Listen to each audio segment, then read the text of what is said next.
But my understanding is that there is this gap between the way, as a society, we think about physical punishment and psychological punishment. And that this idea of cruel and unusual punishment, which is not constitutional, applies to somebody when you break their leg, but not when you mess up their brain. Hi, I wanted to talk a little bit about solitary confinement and false confessions. So let's listen to a little theoretical thought example of somebody who is in solitary confinement talking to their wife. Sarah's voice on the other end of the line offers a fleeting glimpse of solace, a lifeline in the vast emptiness of his isolation. But as the conversation turns to the accusations against him, John's inner turmoil escalates. Doubts and fears gnaw at the edges of his consciousness, threatening to consume him whole. Could he really be capable of the crime he's accused of? Has he somehow blacked out the memory of his own guilt? The walls of John's cell close in around him, amplifying the echoes of his own thoughts. Desperation grips his heart as he grapples with the unbearable weight of uncertainty.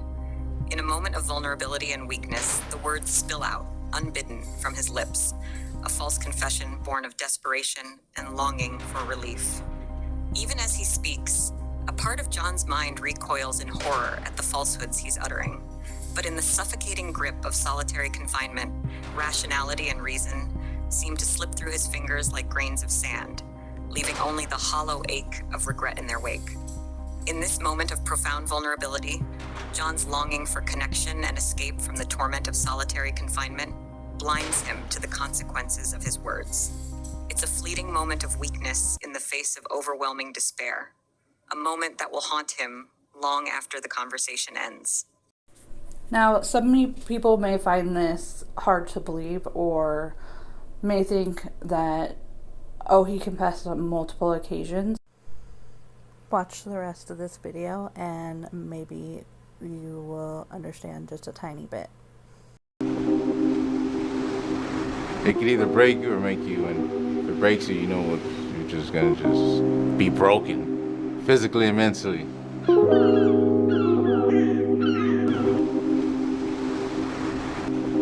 And our yard is just brick walls.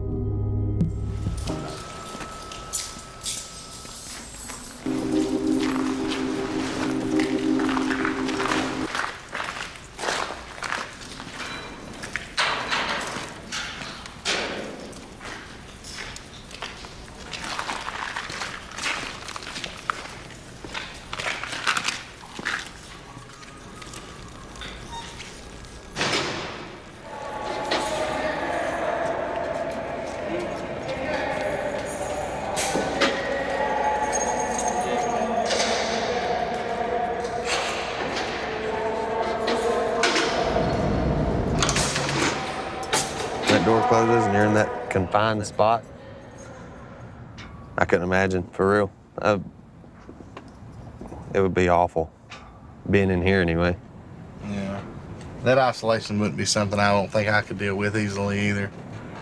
I think not being able to roam around would really take a toll on me. Yeah. I don't think I've actually thought about it as far as how I would act if I was behind a door. Like me, every little detail impacts me. Where you can hear the vent and you focus on it, and like, man, did I just hear a whisper right now?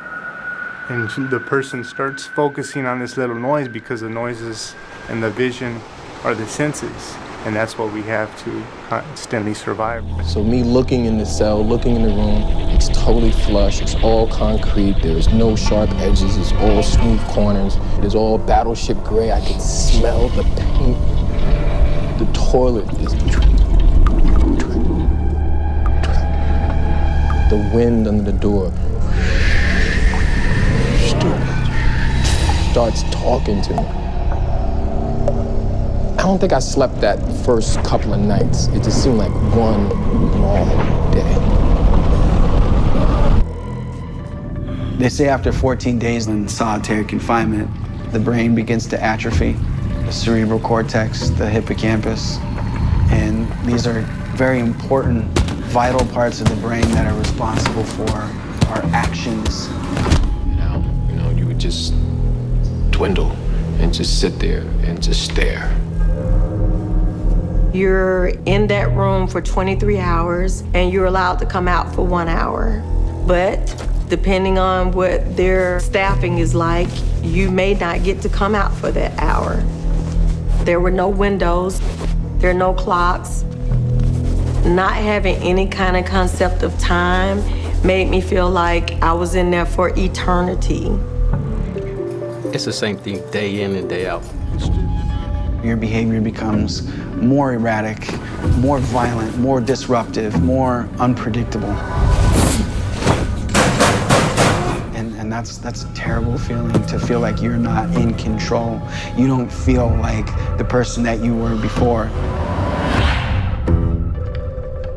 If you could put every emotion of the human spirit, of hopelessness, pain, agony, hatred, frustration, a sense of continuous silently screaming, all these emotions, and while you're locked in this cage treated like some animal, most people wouldn't even treat an animal like that. An animal who was suffering pain, they would take him to the vet and do something for him.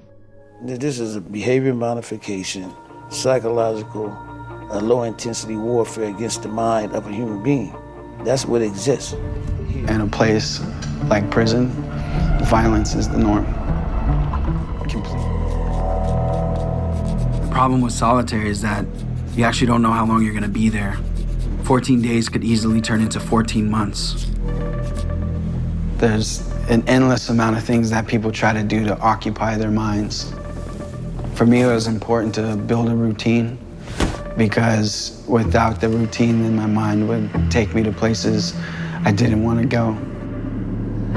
I'd have really intense nightmares that gave me anxiety throughout the rest of the day. If you don't have anybody else to bounce any ideas off of, you start coming up with your own plans. I hit a cart, I hit an elevator. It's up on the floor, I hear the slots open. He's coming down the hallway, clang, cart. I'm panicking, like I only have 2 minutes. Like it's actually a process, like he stands up, he steps up, he opens the slot, he closes the slot, he puts the trigger, I step up, I grab it, that's it. Bang, I hit a cart coming, I hit a slot down the hall. I have to come up with an idea. So I say if I cut myself and I'm reaching for the tray and he sees that I'm bleeding, he'll give me medical attention.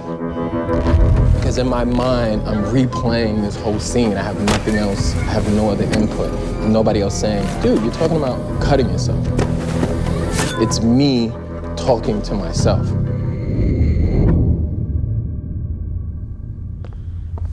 When I felt like things were getting too overwhelming, I would do what's called a cell extraction. It is essentially covering your window so that the corrections officers can't see you.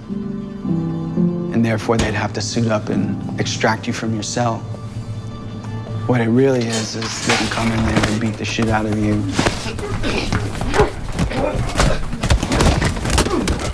Being in that cell for so long, with no human contact, no connection to the outside world, feeling like I was less than a person, having punches being rained down on you was better than not having any contact at all. You know, when people do that, they're not trying to be tough. It's a cry for help.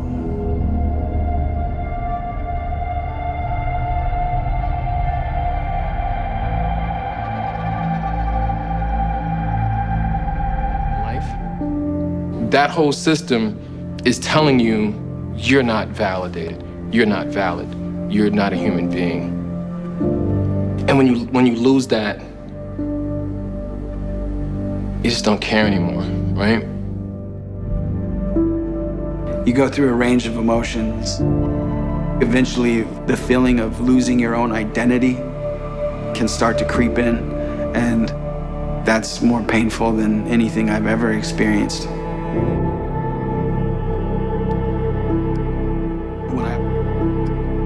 When I felt really overwhelmed, I'd stand on my top bunk and I would try to get as close as I could to that window, and I'd look down and I can see just wheatgrass blowing in the wind. And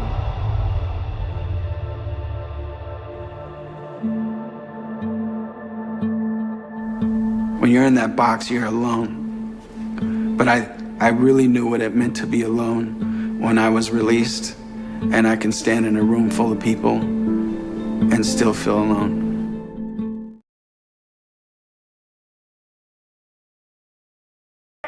I call it reality TV. You know, I make my own reality television entertainment.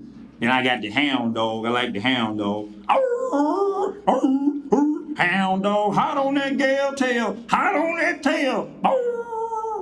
You know, that's good entertainment too, you know, keep myself entertained. Then, you know, like I said, I be having suicidal thoughts, and so I try to keep myself in good mood most of the time, right? You know, when you look in the cell, you can't see out the window. You know, and that's an old torture technique called deterioration of the brain. You know, the brain needs sensory, like any organ needs exercise sensory deprivation. That's what it's called. So that's why I'm kicking on the door.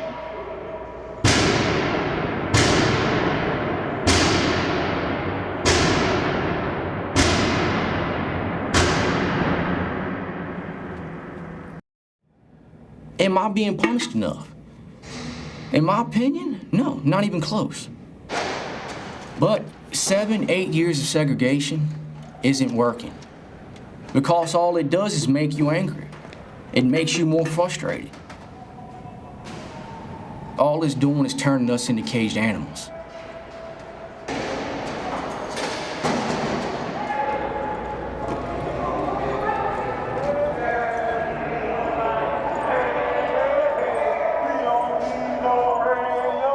It's been 7 years since I've had a fight with anybody.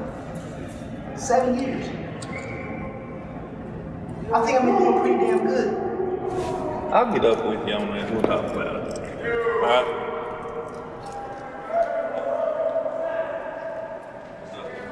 I understand that in any type of environment, whether it's in the free world or in prison, you have to have rules and regulations. We all understand that. You have to have rules, otherwise it'd be chaotic in here. It would be crazy. But when you actually have a valid problem, if you have a valid issue, it's not heard. And it's like you have no voice. And being a person and having no voice, it hurts at times, you know.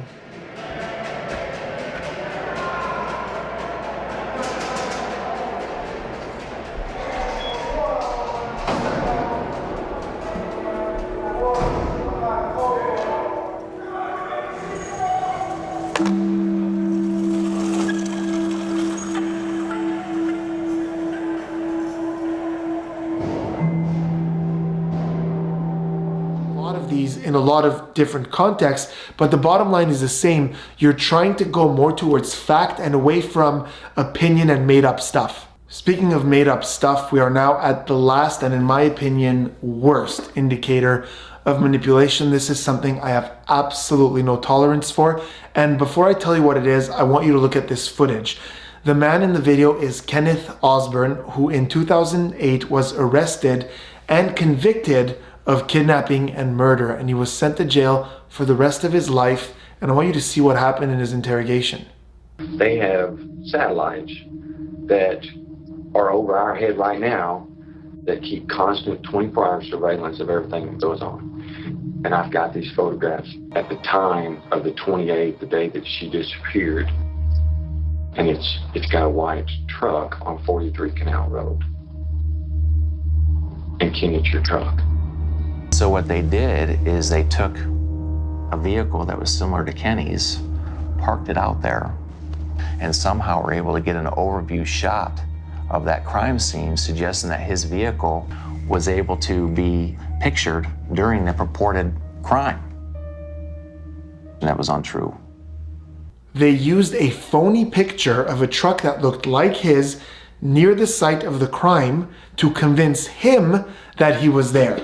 I don't even think they realize how messed up and unacceptable that is. There are countless studies that show that if you give someone evidence of something that didn't happen and it looks realistic enough, it will actually cause them to fabricate a memory. One of my favorite studies in this field is by Kimberly Wade, and it's called A Picture is Worth 1,000 Lies, using false photographs to create false childhood memories.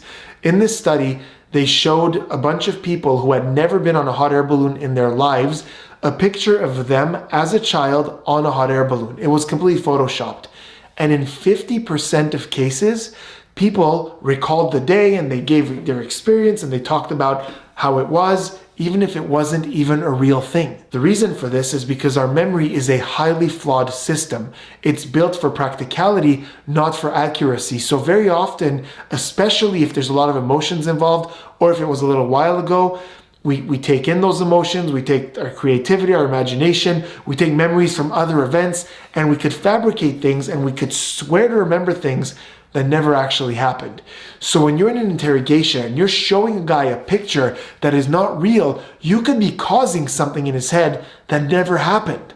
So here are two ways to avoid this at all costs. First, be excessively critical. If something feels even a little bit wrong, stop and think about it. Ask for more evidence. Ask them those questions we talked about earlier. How do you know? Why do you say that?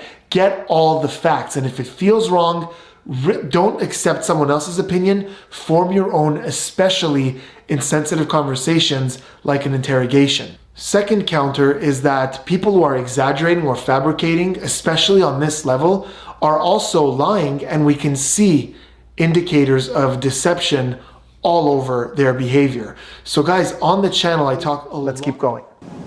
Is there any physical evidence that you know of that he was in possession of that would tie you to where he was found? No. None at all. Okay. Is there any reason, Wesley, that you can think of that I won't be able to clear you? No. Okay. Did you kill her and not mean to? I did not kill Teresa. One of them was the presumptive question. This is a question that doesn't accuse someone, but sort of hints at them that you might have some information, and if the person is guilty, they have to re-question their entire position and their entire story. So in this case, right in the beginning, he asked him, is there any physical evidence that she might be in possession of that would tie you to what happened? Now think about what that would do in your head if you were guilty of this crime. You would think to yourself, wait, what is he talking about? Do they have some sort of physical evidence? And you might want to come up with a story to cover your butt. So you might say something like, well, you know, she borrowed my truck earlier that day, so she may have had some of my things, or she came by before she went to the bar. Just something, or you would hesitate, or we think they would see that. In his case, we got a direct no. If you're lying, this is a very difficult position to be in, because if they do have evidence, now you really have to climb uphill. There are people right now in jail serving life sentences for a crime they did not commit because they were manipulated by someone that they trusted. It's possible that you're blocking that out, putting yourself down the road where you wanted to be. You got to do that. So what they did is they took a vehicle that was similar to Kenny's, parked it out there, and somehow were able to get an overview shot of that crime scene, suggesting that his vehicle was able to be pictured during the purported crime. And that was untrue. I showed you real footage of a real criminal interrogation, and I showed you exactly how you can tell that the guy was being mostly honest and truthful, but he was still found guilty and spent decades in jail for something he didn't do because he was manipulated by the interrogator. Now, it's very unlikely that anyone watching this video will ever find themselves in a situation like that, but unfortunately the interrogation room is not the only place where manipulation happens. Now, I want to show you a really terrifying example of this. The footage we're going to look at is from the confession tapes on Netflix, and the gentleman in the interrogation is Buddy Woodall. Now, he is currently serving 3 life sentences in jail. Think about that. While we're sitting here watching videos, talking about psychology, he is in jail for the rest of his life for something he did not do. And I want you to see in this interrogation how often the interrogators were telling him what mindset he's in. And they did it so much that they just broke down his mental state. So it's possible that you're blocking that out, putting yourself down the road where you wanted to be. You got to do that. Earlier, you said it wasn't possible you were on Bladen Road. You remember? You said it wasn't. I wasn't on Bladen Road. Then your mind opened up a little bit, didn't it? And when it opened up, you realized not only is it possible, but I was there on Bladen Road. You're taking yourself from where you didn't want to be to where you wanted to be in your mind. And you see something evil in your mind, and you try to block it out, but it's so evil that you can't block it out completely, so you have to replace it with something else. No, you're not. You ain't losing your mind, you're getting your mind right. Your mind is coming around, okay? Open it up. Open it up. Your mind's coming around. I absolutely hate everything about that. And I'm going to give you a third technique that manipulators and gaslighters use a lot, is that they present their personal opinions as facts. In fact, remember this. Anytime someone presents their personal opinion as fact, they're attempting to manipulate you whether they know it or not. Let's look at some examples of this. So it could be something as innocent as a salesperson saying, "This is the computer for you." That's not a fact, that's an opinion. But it could get a lot more serious, like an interrogator saying, "I think we both know you and the victim didn't get along." That could very well be an opinion. This is a little more gaslighting, but someone you're in a relationship with saying, "And you're always out flirting with other people, it's really disrespectful to me." Or socially, someone saying, "You need to exercise more." That's not a fact. Exercise is good for you, that's a fact. But saying you need to exercise more, they don't know. They don't know how much you exercise. They don't know what's good for you. So how do we counter it? Once again, it's a question, and it's one of my favorite ones. It's just 4 words, and if you forget the other questions, this one is actually quite versatile, and it's, how do you know? Because what it does is it takes their little opinion, and it's... So now they have to provide some sort of evidence, and once again, the conversation becomes a lot more equal. Ambiguous social proof. Now, social proof in itself is a really strong psychological principle. And it's the idea that if you tell someone what other people like them are doing, it causes them to want to behave the same way. And this has been tested and proven again and again and again. And it's based on the fact that in tribal times, if we didn't fit in, it was a threat to our survival. So we evolved knowing that fitting in assures your survival. This is quite simply, you consult a third party, and as much as possible, that third party is present as a witness. So the most obvious application of this is in legal situations where you ask for a lawyer. Make this a rule in your head, never deviate, really drill it in there. If ever somebody who works in law enforcement asks you if you can go in to answer some questions, always answer, "I would absolutely love to," the moment my lawyer gets here. Always, regardless of what's happening, it doesn't matter, because you might be in there to cooperate and help them, and they might seem like they're doing the same, but that is not what's happening. And as we saw, there are people spending their lives in jail because that didn't work out for them. So the moment that happens, lawyer up. But one of my former colleagues on the bench there was a challenge to a confession. And there is actually an abundant social psychological literature about the circumstances under which a confession can be skewed, the way in which someone will falsely confess. And there's experimental research, social psychological, not like DNA, but it nevertheless is reports in reputable journals. The judge rejected it, offered by the defense to say, here are the factors that led to a false confession. The judge rejected it, and then in a decision described it as junk science, which is just not remotely the case. The prosecutor didn't need to introduce evidence to show the legitimacy of the confession because it was always introduced as appropriate. But the defense was dealing with a judge who was looking at this as junk science. So it's really the reverse of what you're saying.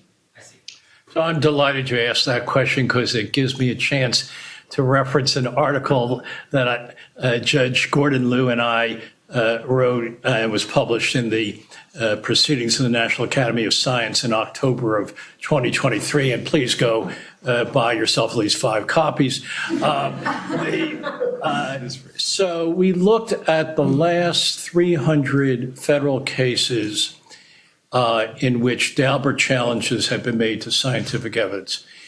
In the civil cases, those challenges were successful 25% of the time, about equal for plaintiff and defendant. In the criminal cases, the challenges by the prosecutor were successful more than 90% of the time. The challenges by the defense were successful less than 10% of the time. So clearly, judges, for whatever reasons, and we speculate in the article what the reasons might be, but are very skeptical of defense challenges in criminal cases, much more so than I think they should be. He was using his phone.